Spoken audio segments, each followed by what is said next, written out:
ఏ ప్రకాశం barrage reservoir లేకపోతే ఏ Godavari Rajahmundry reservoir problem లేదా అయిపోతే సముద్రంలోకి పోసేస్తావు. ఈ రిజర్వాయర్లో నీళ్ళు ఎక్కడ పారబోస్తావు నన్ను తీసుకెళ్ళి రేపు పొద్దున.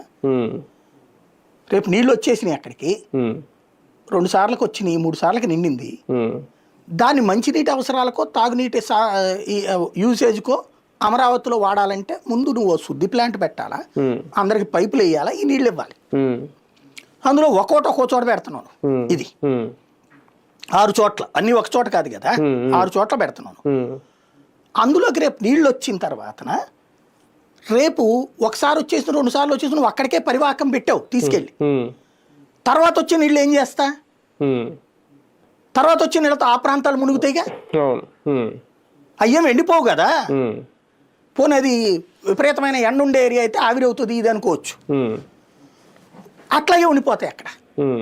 అది అసలే 10-15 అడుగులు తవ్వితే ఇది వచ్చేసే బావులు పనిచేసే ఏరియాలకు. వీటి వల్ల అక్కడ నీళ్లు స్ట్రక్ అయిపోయి ఉంటాయి. అప్పుడు రేపు పొద్దున అదనపు నీళ్ళు వస్తే ఏం చేస్తావు?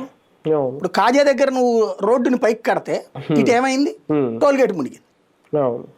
ఇంకోటి ఇప్పుడు ఈ రాజధాని ప్రాంతంలో 3 అడుగులు 4 అడుగులు పైకి లేపాలా, లేకపోతే ఎప్పుడైనా ఈ పరివాహక ప్రాబ్లమే కదా నీకు. అలా లేకపోతే చుట్టుపక్కల ప్రాంతాలకు వెళ్తాయి నీళ్లు.